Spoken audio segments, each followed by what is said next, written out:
الشيطان الرجيم. بسم الله الرحمن الرحيم. وإذا قيل لهم آمنوا كما آمن الناس قالوا أنؤمن كما آمن السفهاء ألا إنهم هم السفهاء ولكن لا يعلمون. صدق الله المولانا العظيم وصدق رسوله النبي الكريم ونحن على ذلك من الشاهدين والشاكرين والحمد لله رب العالمين. मैं तालिब मौला हूँ मेरा इश्क निराला, मैं तालिब मौला हूँ मेरा इश्क निराला, हर जुमला जहाँ जिनकी तजल्ली से उजाला, हर जुमला जहाँ जिनकी तजल्ली से उजाला। अल्हम्दुलिल्लाह, আল্লাহ তাবারক ওয়া তাআলার দরবারে অসংখ্য অগণিত শুকরিয়া যে আল্লাহ সুবহানাহু ওয়া তাআলা পবিত্র একটি দিন জুমার দিনে আমাকে ও আপনাকে সকল কাজ কর্ম থেকে ফারেক করে, সকল গুনাহ থেকে মুক্ত করে, সকল রোগ বালা মুসিবত থেকে হেফাজত করে এই জান্নাতের বাগানে উলামায়ে কেরামের মজলিসে আসার বসার তৌফিক দান করেছেন, দুটি কথা বলার মতো শোনার মতো তৌফিক দান করেছেন। সেজন্য সবাই খুশ মিজাজে এক আওয়াজে উচ্চ কণ্ঠে আল্লাহর দরবারে শুকরিয়া আদায় করি, আলহামদুলিল্লাহ। আমার বন্ধুগণ, নিয়ামত করলে নিয়ামতের শুকর আদায় করলে নিয়ামত বাড়ায় দেয় কে? আল্লাহ। দুনিয়ার মানুষের কাছে একবার চাইলে দেয়, আরেকবার চাইলে বিরক্ত হয়, কিন্তু আল্লাহ এমন একটি সত্তা, হুয়া ইলমুন লিযাতি ওয়াজিবিল উজুদ আল মুস্তামিউ লিজামিইল মাহামিদি ওয়াস সিফাতিল কামাল আল মুনাজ্জাহু আনিন নুকসানি ওয়াজ জাওয়াল। আল্লাহ এমন একজন সত্তা, হুয়া ইলমুন লিযাতি ওয়াজিবিল উজুদ আল মুস্তামিউ লিজামিইল মাহামিদ ওয়াস সিফাতিল কামাল, সকল গুণাবলী ও পূর্ণাঙ্গ সিফাতের গুণ ওনার মধ্যে অন্তর্ভুক্ত। আল মুনাজ্জাহু আনিন নুকসানি ওয়াজ জাওয়াল, সকল দোষ ত্রুটি থেকে তিনি মুক্ত। এই আল্লাহ তাআলার কাছে যদি আপনি কিছু চান, আমি যদি কিছু চাই, যত চাইবেন তত খুশি হয়। আমার বন্ধুগণ, আজ আমি পবিত্র কোরআনে কারিমের সূরাতুল বাকারা থেকে প্রথম পারার সূরাতুল বাকারা 13 নং আয়াত তেলাওয়াত করেছি। এই আয়াতের শানে নজুল সহ কিছু আয়াতে কারিমা তেলাওয়াত করার পর আমি বয়ান শেষ করে দেব ইনশাআল্লাহ। আমার বন্ধুগণ, নবীজি হাদিসে জানান, বাল্লিগু আন্নি ওয়ালাউ আয়া, আমি নবীর পক্ষ থেকে একটি হাদিস হইলেও তুমি নিজে শিখেছ, তারপর তুমি একটি হাদিস হইলেও উম্মতের কাছে পৌঁছায়া দাও। প্রত্যেক নবী রাসূল দুনিয়াতে আসার পরে তাদের জন্য দুইটা কর্তব্য ছিল। যত নবী রাসূল হযরত আদম থেকে নিয়ে হযরত মুহাম্মদুর রাসূলুল্লাহ সাল্লাল্লাহু আলাইহি ওয়াসাল্লাম পর্যন্ত যত নবী রাসূল দুনিয়াতে এসেছেন, সবার উপর আল্লাহ দুইটি কাজ ওয়াজিব করে দিয়েছেন, কর্তব্য করে দিয়েছেন। একটি কাজ হলো, সংক্ষেপে বলে শেষ করি, নবীদের দুই কাজ ছিল ওয়াজিব। একটি কাজ হলো কোন জিনিসটা ভালো, কল্যাণকর, এই কল্যাণকর বস্তুটা উম্মতের কাছে পৌঁছায়া দেওয়া নবীদের 1 নাম্বার কর্তব্য। 2 নাম্বার কর্তব্য ছিল কোন কাজটা অকল্যাণকর, কোনো ফায়দা নাই, এই কাজটা মানুষের কাছে সতর্ক করা। এই দুইটা কাজ প্রত্যেকটা নবী রাসূলের ছিল। আমার বন্ধুগণ, এবার আসুন আমাদের ঈমান কিভাবে আনতে হবে। আল্লাহ পবিত্র কালামের একটি আয়াতে বলেন, وَإِذَا قِيلَ لَهُمْ آمِنُوا كَمَا آمَنَ النَّاسُ, আল্লাহ বলেন وَإِذَا قِيلَ لَهُمْ, মুনাফিকদেরকে যখন বলা হলো, وَإِذَا قِيلَ لَهُمْ آمِنُوا كَمَا آمَنَ النَّاسُ, মুনাফিকদেরকে যখন বলা হলো আমিনু কামা আমানান নাস, তোমরা এমন ভাবে ঈমান আনো যেমন ভাবে লোকেরা ঈমান এনেছে। লোকেরা দ্বারা উদ্দেশ্য সকল সাহাবায়ে কেরাম, সকল মুফাসসিরিনে কেরামের একমাত্র অভিমত হলো, আমাদের আকীদা হলো, এই লোক দ্বারা উদ্দেশ্য হলো সাহাবায়ে কেরাম। কারণ আল্লাহ আল্লাহর রাসূলের পরে সবচাইতে মর্যাদাবান ও পরিশুদ্ধ মানুষ হইল কে? সাহাবায়ে কেরাম। এতটুকু শব্দ আজকে মুখস্থ রাখেন। আল্লাহ বলেছেন আমিনু, তোমরা ঈমান আনো, কামা আমানান নাস, যেমন এভাবে লোকেরা ঈমান আনছে। লোকেরা দ্বারা ঈমানের উদ্দেশ্যকে আওয়াজ করে বলেন সাহাবায়ে কেরাম। বলেন কে? সাহাবায়ে কেরাম। আমরা ঈমান কার মতো আনবো? সাহাবায়ে কেরামের ঈমানের মতো ঈমান আমরা আনবো। এই জায়গায় ভেদাভেদ করার কোনো সুযোগ আমাদের নাই। তো আল্লাহ যখন বললেন নবীজি আপনি সকল মানুষদেরকে জানায় দেন যে তোমরা ঈমান এমন ভাবে আনো যেমন ভাবে সাহাবায়ে কেরাম ঈমান আনছে। ক্বালু, সকল মুনাফিকরা জবাব দিল, আনুমিনু কামা আমানাস সুফাহা, আমরা কি এমন ভাবে ঈমান আনব যেমন ভাবে নির্বোধ লোকেরা ঈমান এনেছে। সাহাবায়ে কেরামদেরকে নির্বোধ বলেছে, বোকা বলেছে। আল্লাহ বলেন আলা, শুনে রাখো, ইন্নাহুম হুমুস সুফাহা, যেই সমস্ত মুনাফিকরা সাহাবায়ে কেরামদেরকে নির্বোধ বলেছে, যেই সমস্ত মুনাফিকরা সাহাবায়ে কেরামদেরকে মগা বলেছে, তারাই মগা। ওয়ালাকিন লা ইয়ালামুন, কিন্তু তারা যে বোকা, তারা যে নির্বোধ, এটা কিন্তু তারা জানে না। পাগল কি কোনোদিন জানে যে সে পাগল?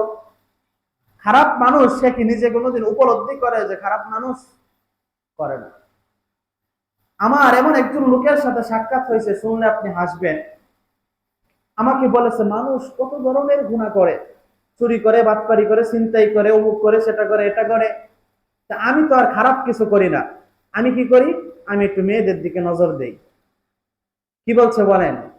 যে মানুষ কত খারাপ কাজ করে, চুরি করে, লুটপাট করে, বাটপারি করে, ছিনতাই করে, আমি তো আর এইগুলা করি না। আমি শুধুমাত্র একটু মেয়েদের দিকে নজর দেই, মেয়েদের সাথে একটু মজা করি। কত বড় খারাপ! আমাকে বলে যে সে কোনো খারাপ কাজ করে না, কারো টাকা মেরে খাই না, লুটপাট করে না, সে খালি মেয়েদের দিকে খোঁচাখুচি করে। কেমন ভালো মানুষ সে নিজের দাবি করতেছে। সে এই মগা তো আর জানে না যে সে যে মেয়েদের দিকে তাকায়, এই মেয়েটা তো হারাম। এটা তো এমন একটা কাজ, যেই কাজ আল্লাহ দেখবেন এক এক জিনিস, একটা জিনিস, সবাই আমার দিকে একটু তাকান, একটু মনোযোগ দিয়ে তাকান। একটা জিনিস একদিক থেকে হালাল, আরেক দিক থেকে হারাম। আমার বন্ধুগণ, আচ্ছা আপনি একদিক থেকে হালাল, আরেক দিক থেকে হারাম। আপনি সাধারণভাবে এখানে সবাই বুঝার মতো মানুষ, খাওয়া কি হালাল না হারাম বলেন তো? হালাল না? কিন্তু সেটা যদি রমজান মাসে হয় হারাম। স্ত্রীর সাথে মেলামেশা করা হালাল না হারাম? কিন্তু এটা যদি অন্য স্ত্রী হয়, মানে আমার নিজের স্ত্রী না হয়, যদি অন্য একটা মহিলা হয়, তাহলে হারাম। বুঝতে পারছেন? কিন্তু যেই লোক যেই খারাপ কাজ করে, সে কিন্তু বোঝে না যে সে খারাপ কাজ করতেছে। তো আল্লাহ বললেন, ও দুনিয়ার মানুষ, তোমরা এমন ভাবে ঈমান আনো যেমন ভাবে লোকেরা ঈমান এনেছে, যেমন ভাবে সাহাবায়ে কেরাম ঈমান এনেছে। তো মুনাফিকরা জবাব দিল, আমরা কি এমন ভাবে ঈমান আনবো যেমন ভাবে নির্বোধ লোকেরা, বুদ্ধিমান নয় এমন লোকেরা ঈমান এনেছে, বোকাদের মতো ঈমান কি আমরা আনবো? আল্লাহ বললেন, ও দুনিয়ার মানুষ, তোমরা শুনে রাখো, সাহাবায়ে কেরামদেরকে যারা নির্বোধ বলেছে, তারাই নির্বোধ, কিন্তু তারা তা বুঝে না। এখন দেখবেন আমাদের দেশে কিছু কিছু মানুষ মানে বিভিন্ন তরফে গিয়া দেখবেন ইমান হারা হয়ে মরতেছে। আপনি উদাহরণ দিলেই বুঝবেন। মানুষ অনেকেই বলে ধর্ম যার যার উৎসব সবার, ধর্ম যার যার উৎসব সবার। আরে মিয়া, ধর্ম যার যার উৎসব যে সবার, আমি এখানে ধরেন হুজুর মানুষ নামাজ পড়াইতে আসছি, আমি নামাজ পড়ায় কি কালী মন্দিরে মুখ পূজা দিমু? আমার জন্য কি এটা রাইট আছে যে আমি নামাজ পড়ায় গিয়া কালী মন্দিরে পূজা দিমু? আমি এইখানে নামাজ পড়ায় গিয়া আমি একটা গানের মঞ্চে গিয়া নাচানাচি করবো, এটা কি আমার জন্য রাইট আছে? তাহলে ধর্ম যারা যার উৎসব কেমনে সবার হইল? আমি মুসলমান, আমার উৎসব থাকবে ঈদ, আমার উৎসব থাকবে জুমা, আমার উৎসব থাকবে ইসলামী আন্দোলনে শরীক হওয়া, আমার উৎসব থাকবে মুসলমানদেরকে হেফাজত করার লক্ষ্যে থাকা। আর যে হিন্দু, তার উৎসব থাকবে পূজা দেওয়া। কিন্তু আমি মুসলমান হয়ে তো আমার পূজার প্রতি মনোযোগ থাকতে পারে না। তাহলে ধর্ম যার, উৎসবতা। আমার বন্ধুগণ, এবার আসেন দেখেন সাহাবাই কেরাম কিভাবে ঈমান আনলেন। এক, আমার বন্ধুগণ দেখেন সাহাবাই কেরাম কিভাবে ঈমান এনেছেন। একজন সাহাবাই কেরামের নাম হলো আব্দুল উজ্জা। কি নাম? আব্দুল উজ্জা। সবাই আমার দিক তাকান, একটু আমার দিকে তাকান। একজন সাহাবের নাম হলো আব্দুল উজ্জা। এই সাহাবের জীবন থেকে আপনার শিক্ষা অনেক কিছু আছে। হাদিসের অনুবাদ, অনেক বড় একটা হাদিস, এই হাদিসের অনুবাদ থেকে নেওয়া। এই সাহাবী, তার ছোট্টকালে মা মারা গেছে, বাবা আরেকটা বিবাহ করার পর ওই বাবাও কিছুদিন পরে মারা গেল। তখন সৎ মার ঘরে লালিত পালিত হইতেছেন, এমন অবস্থায় সৎ মা তাকে বোঝা মনে কইরা চাচার ঘরে দিয়ে আসছে। তো একদিন চাচার সাথে দেখ দেখ করতে করতে বড় হইতে হইতে বয়স যখন 17 থেকে 18 বছরে পৌঁছে গেল, যৌবনে পদার্পণ করেছে, ওই সময় চাচাকে ডাক দিয়া বলেন, চাচা, আমি আপনার সাথে জীবনের কত কথা শেয়ার করলাম, আজ আমি একটি কথা শেয়ার করতে চাই। বলে, বাতিজারে, তুমি আমার সাথে এমন কি কথা বলবা, বলো বাবা।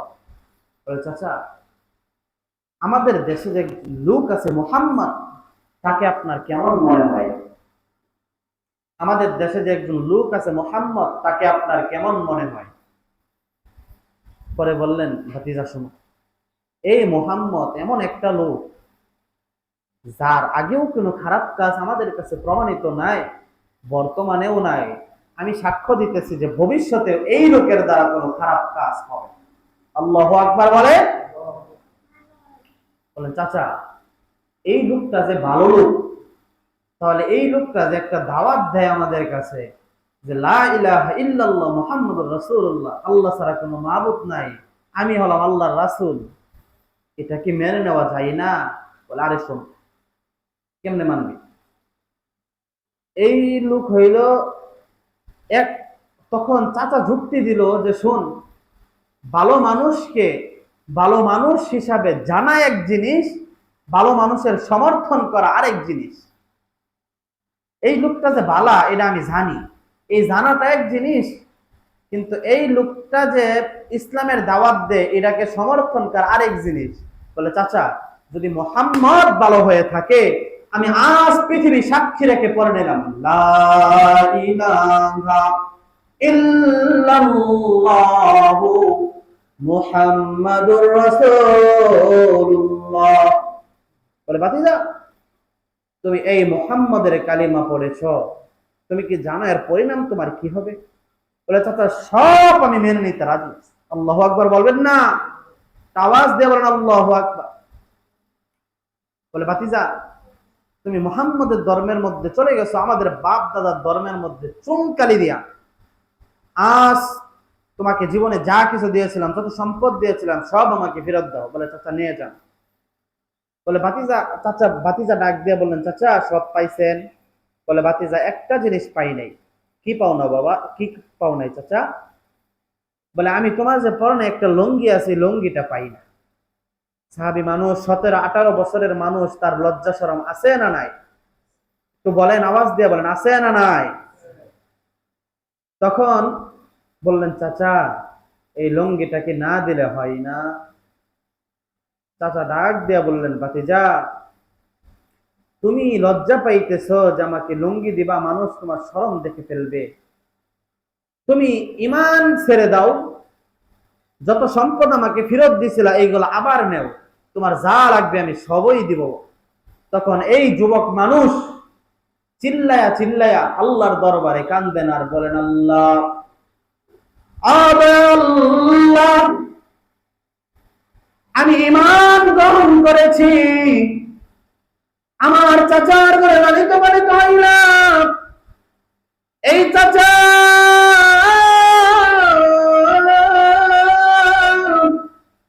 ঈমান গ্রহণ করার কারণে আমার পরনের লুঙ্গিটাও পর্যন্ত দিতে চাই নাই।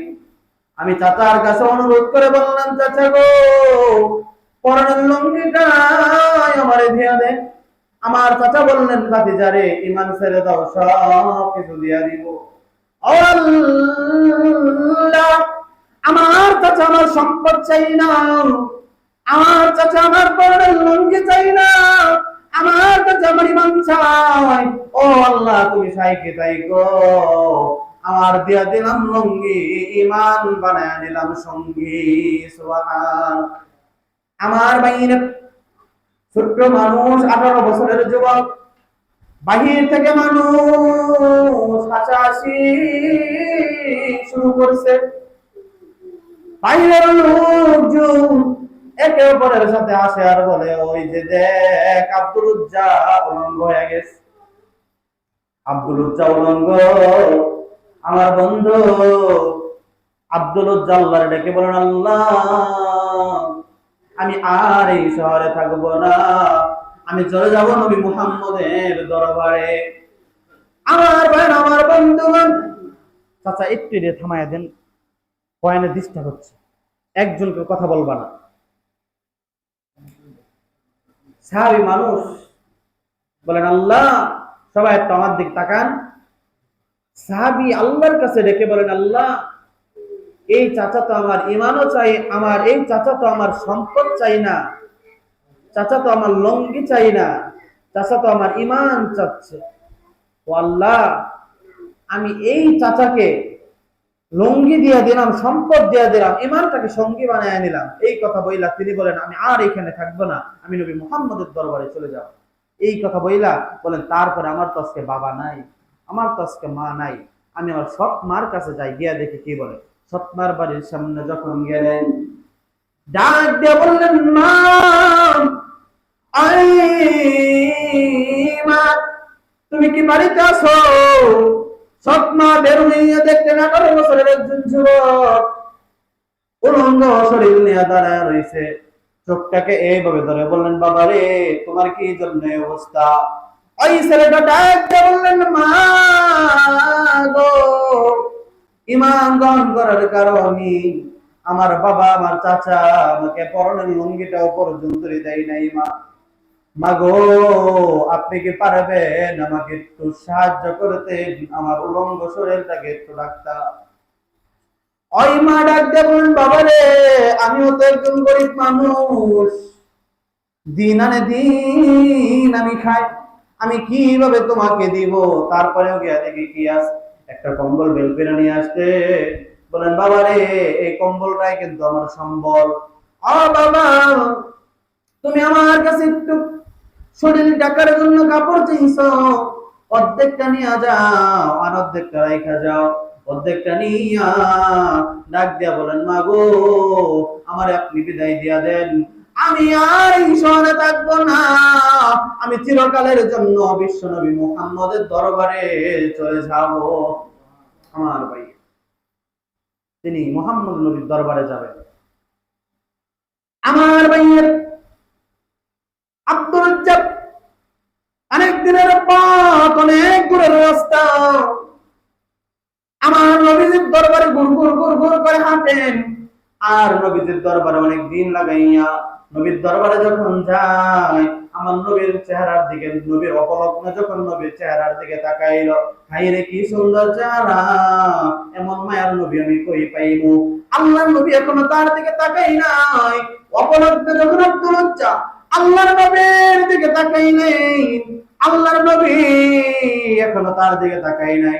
আমার ভাইয়ের, আমার বন্ধুগণ, কিছুক্ষণের মধ্যেই যখন আল্লাহর নবী তার চোখের দিকে চাইলেন, চোখের দিকে তাকানোর পর আল্লাহর নবী দেখলেন আল্লাহ আল্লাহ চুল নিয়ে শীর্ণ শীর্ণ চেহারা নিয়ে একটা যুবক মানুষ উলঙ্গ শরীর নিয়ে আল্লাহর নবীর কাছে আসলেন।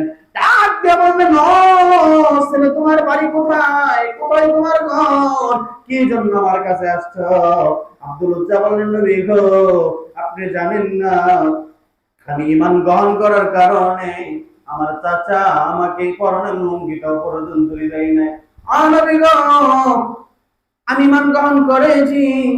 আমার ছোট্টকালে মা মারা গেছে, আব্বার একটা বিবাহ করেছে। বিবাহ করার পর আমার বাবা কিছুদিন পরে মারা গেলেন। সৎ মা বুঝা মনে করার কারণে আমার আমার চাচা করে দিয়ে আসলেন। ঈমান যখন গ্রহণ করেছি, ওই সময় আমার চাচা আমাকে সব বের করে দিলেন, পরনের লুঙ্গিটাও পর্যন্ত দেয় নাই। আল্লাহর নবী আব্দুল উজ্জাকে বুকে টাই না ডাক দিয়ে বললেন, ও সাহাবায়ে কেরাম, তোমাদের কারো কাছে কি খুরমা খেজুর, তোমাদের কারো কাছে কি একটা লুঙ্গি আছে?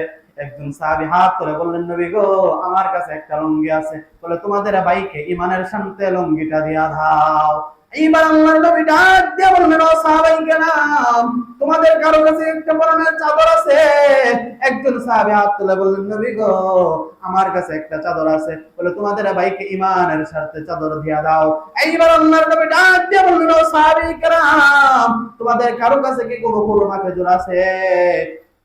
একজন সাহাবী বললেন, আমার কাছে আছে। বলো, সাহাবী, তোমার খুরমা খেজুর আমি নবীর হাতে দিয়া দাও। এইবার আল্লাহর নবী কই সাহাবী ডাক দিয়ে বললেন, নবী গো, লুঙ্গি ওরা যদি লুঙ্গি দিতে পারে আব্দুল্লাহর হাতে, চাদর ওরা যদি চাদর দিতে পারে আব্দুল্লাহর হাতে, আমি খুরমা খেজুরটাকে আব্দুল্লাহর হাতে দিতে পারবো না। আল্লাহর নবী কান্দে আর ডাক দিয়ে বলেন, ও সাহাবী, এই আব্দুল উজ্জা পরনের লুঙ্গিটাও পর্যন্ত ঈমান গ্রহণ করার জন্য পাই নাই। এই আব্দুল উজ্জার ঈমান বড় ঈমান। তোমরা কি চাও না এই ছোট বাচ্চা ঈমান গ্রহণ করার কারণে পরনের লুঙ্গিটাও পাই নাই, বাবার আদর পাই নাই, মার আদর পাই নাই? ও সাহাবী, তুমি কি চাও না আমি আব্দুল উজ্জাকে আমার নিজের হাতে খুরমা খেজুর খাওয়ায়া দে? আমার বন্ধু আব্দুল উজ্জাকে বল, আব্দুল উজ্জা করো, আমি নবী তোমাকে খুরমা খেজুর খাওয়াইবো। এইবার যখন সাহাবী আব্দুল উজ্জা মুখ যখন হা করলেন, আল্লাহর নবী খেজুর দিবে, এমন মুহূর্তে ওই সাহাবীটা খাই না, খালি কান্দে আর চোখের পানি ছেড়ে ছেড়ে কান্দে আর আল্লাহকে ডেকে বলেন, আল্লাহ, জীবনে কোনোদিন মার আদর পাই নাই, বাবার আদর পাই নাই, আজকে আমার নবীর খুরমা খেজুর, নবীর হাতে খুরমা খেজুর খাইতেছি। আমার মনে হয় আমার বিছানা নাই, চাদর নাই, কাপড় নাই, কোনো কিছুই নাই। আমার মনে হয় আমার নবীর পাই জীবনের সব দুঃখ ভুলিয়া গেছি। আমার ভাইয়ের, আমার বন্ধুগণ, হে বন্ধু, একটু দেখো দিলটাকে নরম করাইতে পারো কিনা? এক ফোঁটা চোখের পানি দেখো, ইমানের বয়ান শুনে পরে কিনা রে পায়। এই মুহূর্তে কিন্তু রহমত নাজিল হওয়ার সময়, সাহাবায়ে কেরামদের শান যখন শোনা হয়, ওই সময় আমার আল্লাহ কুদরতি ভাবে রহমত দ্বারা সকল মানুষকে ঘিরে দেন। আমার ভাইয়েরা, আব্দুল উজ্জাকে যখন আব্দুল উজ্জাকে বলেন, আব্দুল উজ্জা, তোমার নাম কিন্তু আজকে থেকে আব্দুল উজ্জা না, আব্দুল উজ্জা মানে হইল শয়তানের গোলাম, আমি তোমার নাম রেখে দিলাম আব্দুল্লাহ, আল্লাহর গোলাম। আমার ভাইয়া, আব্দুল উজ্জা তোমার নাম আর আব্দুল উজ্জা না, আজকে থেকে তোমার নাম রেখে দিলাম আব্দুল্লাহ। একটা কথা মনে রাখবেন, যত নাম পৃথিবীতে আছে সবচেয়ে উত্তম নাম হলো আব্দুল্লাহ, আল্লাহর গোলাম। আমার বন্ধু, এই আব্দুল উজ্জা নবীরে দেখা পাগল হয়ে গেছে। আল্লাহর নবী বললেন, তোমার জায়গা আজকে থেকে হলো আসহাবে সুফফার মধ্যে। কোথায় জায়গা বলেন? আসহাবে সুফফা।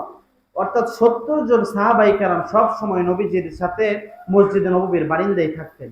এই 70 জন সাহাবী যেই জায়গায় থাকতেন ওই জায়গার নাম হলো আসহাবে সুফফা। বলে, আজকে থেকে তোমার নাম হলো আসহাবে সুফফা। আসহাবে সুফফার মধ্যে আজকে থেকে তোমার, এই একটু সাইডে একটু দেখুন তো, পোলাপান গুলো যাতে কথা না বলে। তো আব্দুল উজ্জাকে রাইখা আল্লাহর নবী যখন রাত্রি হয়ে গেল, অনেক রাত্রিতে আল্লাহর নবী বাড়িতে চলে গেলেন। সকালবেলা সকল সাহাবাই কেরাম নবীজিকে বিচার দিলেন, নবীজি এই আপনার সাহাবী এত জোরে জোরে চিল্লায় চিল্লায় আল্লাহর কোরআন পড়ে, আমাদের ঘুমের ডিস্টার্ব হয়। আল্লাহর নবী তখন ডাক দিয়া বলেন, ও সাহাবাই কেরাম, এই আব্দুল্লাহ চিল্লায় চিল্লায় কোরআন পড়ে আর তোমরা আমার কাছে বিচার দিতেছ। ও সাহাবাই কেরাম, জানোনি এই আব্দুল্লাহর ঈমান কত দামি ঈমান? ও সাহাবীরে, কয়দিন তোমরা ঈমান আনার কারণে কষ্ট পাইছো, কয়দিন ঈমান আনার কারণে উলঙ্গ হইছো। 18 বছরের একজন যুবক কত মাইল কষ্ট কইরা উলঙ্গ হইয়া আমি নবীর কাছে আসলো। ও সাহাবী, আব্দুল্লাহকে বাধা দিও না। এই আব্দুল্লাহ যত জোরে জোরে চিল্লায় কোরআন পড়তে চাই, কোরআন পড়তে দাও। আমার ভাইয়ের, আমার বন্ধুগণ, একটু চিন্তা করে দেখেন, আজকে এখানে আছেন, আগামী কালকে ঈমান নিয়ে কবরে যাইতে পারবেন কিনা? আমার ভাইয়ের, আমার এলাকার মা বোনেরা, আপনারা যারা বাড়িতে বসে বসে বয়ান শুনছেন, একটু মনোযোগ দিয়ে শুনবেন আর আল্লাহরে বলবেন, আল্লাহ আজকে যদি আমার মরণ হয়ে যায় আমি কি করব? আল্লাহ, ও আল্লাহ তুমি আমাদের সবাইকে মাফ করে দাও। আমার বন্ধুগণ, এই আব্দুল্লাহ নবীজিকে বিচার দেওয়ার পর নবীজি বললেন, সাহাবাই কেরাম, এই সাহাবীকে কোরআন পড়তে বাধা দিও না। এই সাহাবী যত জোরে জোরে চিল্লায় কোরআন পড়তে চাই, কোরআন পড়তে দাও। আমার ভাইয়ের, আমার বন্ধুগণ, কিছুদিন পর যখন যুদ্ধের ঘন্টা বেজে গেল, আল্লাহর নবী একটা চাদর বিছাইয়া ডাক দিয়ে বললেন, ও সাহাবাই কেরাম, ইসলাম টিকায় রাখার জন্য, আসহাবে সুফফার তালিম ঠিক রাখার জন্য আমি একটা চাদর বিছাইলাম। এই চাদরের মধ্যে তোমরা কে কি পারো দিয়া যাও। আমি নবীজি যুদ্ধে যাইব, যুদ্ধে যাওয়ার জন্য তোমার সকল সাহাবাই কেরামের একটু সহযোগিতা লাগবে। সকল সাহাবাই কেরামের মধ্য থেকে যে যা পারে তা দিলেন।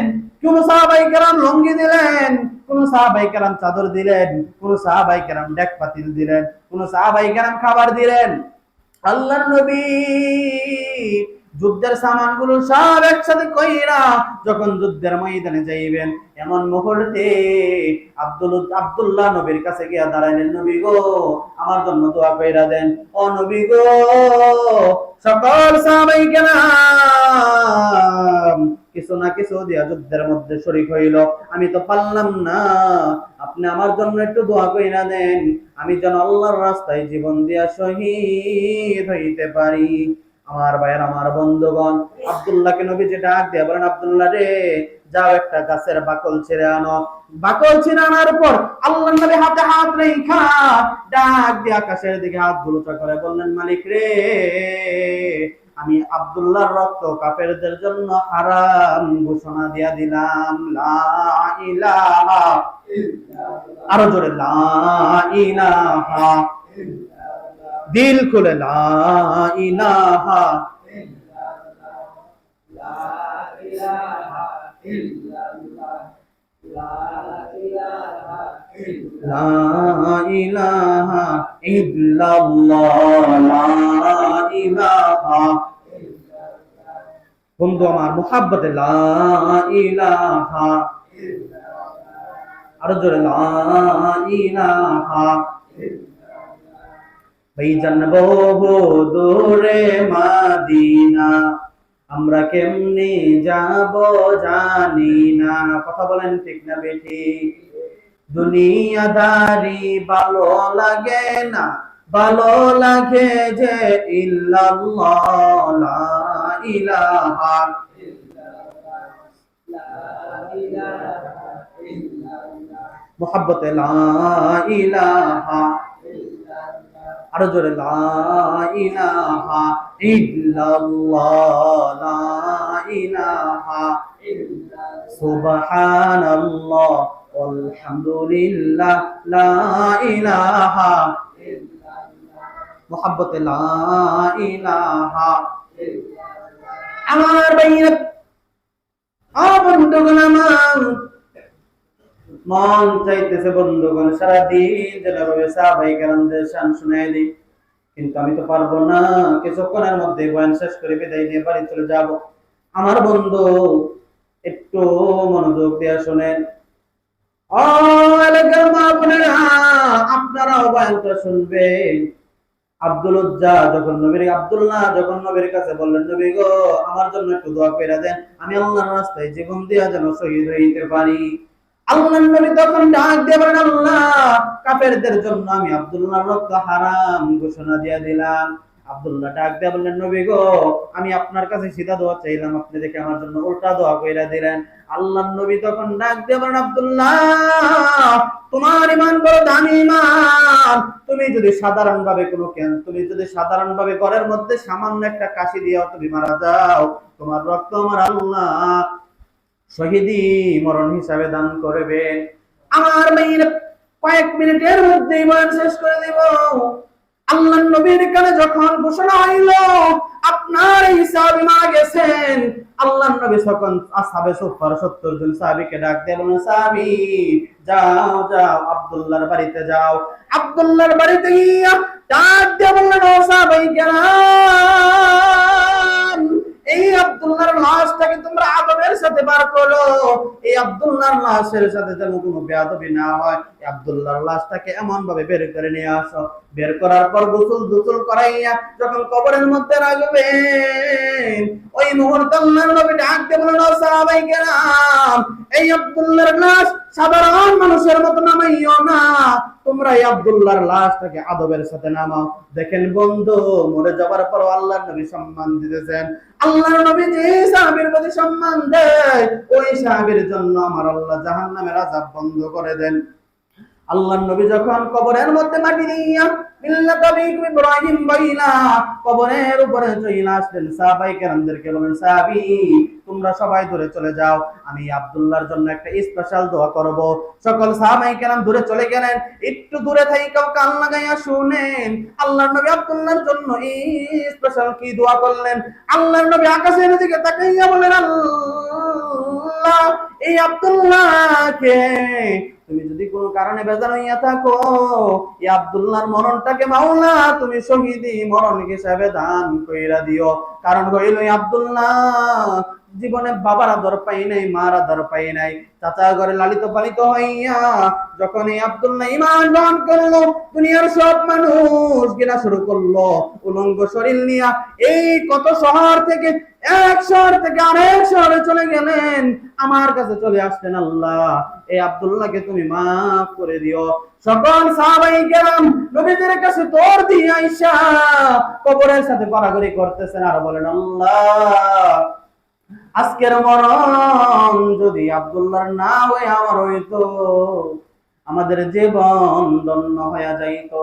কারণ হইল আল্লাহর নবী নিজেই দোয়া করলেন, আল্লাহ জাহান্নামের আগুন বন্ধ করানোর আগ পর্যন্ত আমি নবী আব্দুল্লাহর পাশ ছাড়বো না। আমার ভাইরা দেখেন সাহাবায়ে কেরামের ঈমান কত শক্তিশালী ঈমান, আল্লাহর নবী কত শক্তিশালী ঈমান এই সাহাবায়ে কেরামদের দিকে দাবিত করছেন। এর থেকেও কি সাবিত হয় না যে ওয়াইজা কিলা লাহুম আমিনু কামা আমানান নাস, সূরা বাকারার 13 নং আয়াত। আল্লাহ বলছেন তোমরা এমন ভাবে ঈমান আনো, আমিনু কামা আমানান নাস, সবাই আমার সাথে বলেন আমিনু কামা আমানান নাস, তোমরা এমন ভাবে ঈমান আনো যেমন ভাবে লোকেরা ঈমান এনেছে। তো এখানে নাস এই লোক দ্বারা উদ্দেশ্য হলো সকল সাহাবায়ে কেরাম। আমাদের আকীদা হলো এর উপর। আমার বন্ধুগণ, আল্লাহর নবী এই সাহাবীকে যদি এত মর্যাদা দিতে পারেন, মরণের পরে আল্লাহর নবী বললেন এই আব্দুল্লাহর লাশটাকে আদবের সাথে বার করো, যাতে করে আব্দুল্লাহর লাশের সাথে কোনো বেয়াদবি না হয়। আব্দুল্লাহর লাশ যেন তোমাদের কারণে একটু পরিমাণ আদবের খেলাপ না, এমন ভাবে না। আব্দুল্লাহকে বের করে নিয়ে এসে যখন কবরে দাফন করা হইল, ওই সময় বললেন, ও সাহাবায়ে কেরাম, এই আব্দুল্লাহকে সাধারণ মানুষের মতো কবরে নামায় না, একটা আদবের সাথে নামাও। ধরেন যদি তোমরা 3 জন নামো 5 জন, এই আব্দুল্লাহকে সুন্দরভাবে একবারে মলিনভাবে তোমরা কবরে রাখার পর আল্লাহর নবী বললেন, ও সাহাবায়ে কেরাম, সকল সাহাবী আমার থেকে দূরে সরে যাও, তোমরা সবাই আমার থেকে দূরে চলে যাও। যে সমস্ত সাহাবায়ে কেরাম ডানে ছিল তারা ডান দিক দিয়ে দূরে চলে গেলেন, যে সমস্ত সাহাবায়ে কেরাম বামে ছিল তারা বাম দিক থেকে দূরে চলে গেলেন। এইভাবে সকল সাহাবাই কেরাম চলে যাওয়ার পর একটা কান কিন্তু দিয়া রাখছে যে আল্লাহর নবী স্পেশাল কি দোয়া করবে। তো আল্লাহর নবী দোয়া করেন, আল্লাহ সকল সাহাবাই কেরাম আমার সাথে যুদ্ধে শরীক হয়েছে, এই সাহাবিটাকে আমি যুদ্ধে শরীক হইতে দেই নাই, আল্লাহ তুমি আল্লাহ আমার সাথে ওয়াদা দাও যে এই সাহাবিকে তুমি আল্লাহ শহীদে মরণ দান করো। আল্লাহ বললেন, নবী হাবিব, আপনি তো আমার প্রিয় একজন হাবিব, আমি আপনার সাথে ওয়াদা দিলাম জান্নাতুল ফেরদাউস আমি আল্লাহ তার জন্য নজুল করে দিলাম। আল্লাহু আকবার।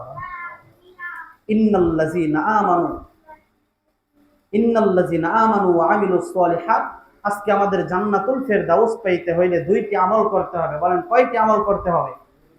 এক নাম্বার, ঈমান গ্রহণ করতে হবে। আমরা প্রত্যেকটা মানুষ এখানে মুসলমান, নাকি না কোনো হিন্দু আছে? সবাই আমরা মুসলমান। এক নাম্বার কাজ আমাদের শেষ। দুই নাম্বার কইল আমিলুস সালিহাত, নেক আমল করা, নেক কাজ করা, সৎ কাজ করা। তো আমরা যদি সৎ কাজ করতে পারি, আপনার আমল বলতে এই কথা বোঝাই নাই যে আপনি সারাদিন মসজিদে পইরা থাকেন। আপনার কোরআনে নির্দেশ আসছে সূরাতুল জুমায়, ফাইজা কুদিয়াতিস সালাত, নামাজ যখন আদায় হয়ে যাবে, ফান্তাশিরু ফিল আরদ, তোমরা জমিনে, তোমরা যে যেখানে আছো তোমাদের কাজে নিয়োজিত হয়ে যাও। তো আল্লাহর নির্দেশ, আমরা মসজিদে নামাজ শেষ করার পরে আমরা আমাদের কাজে নিয়োজিত হয়ে যাব। অর্থাৎ যেই ছাত্রটা ধরেন ছাত্র, আপনি যদি আজকে ছাত্র হন, আপনার জন্য পড়া ফরজ। আর যদি আপনি কর্মজীবী হন, আপনার জন্য কর্ম করা ফরজ। এই জন্য এই আয়াতের মধ্যে সকল প্রকার মানুষ অন্তর্ভুক্ত। যে আজকে স্কুলে পড়ে তার জন্য পড়া ফরজ, যদি সে না পড়ে আল্লাহর দরবারে হিসাব দিতে হবে। আমার বন্ধুগণ, যদি আমরা এক নাম্বার ঈমান, দুই নাম্বার নেক আমল যদি এটি করতে পারি, আল্লাহ কি বলছেন? কানাত লাহুম জান্নাতুল ফিরদাউস নুজুলা, আল্লাহ জান্নাতুল ফিরদাউস নসিব করে দিবে। আল্লাহু আকবার। আল্লাহ, আজকে আমি আপনাদের সবাইকে নিয়ে আল্লাহর কাছে দোয়া করি, আল্লাহ আজকে আমাদের সাহাবায়ে কেরামের শানের উসিলায় আজকের জুমাটা আল্লাহ আপনি কবুল করে নিন। সকলে বলেন আমিন। ওয়া আখিরু দাওয়ানা আলহামদুলিল্লাহি রাব্বিল আলামিন। যারা সুন্নাত পড়ে নাই কবলার জুমা 4 রাকাত সুন্নাত পড়ে, আর সকলেই মুনাজাতে শরীক হয়ে যাবেন।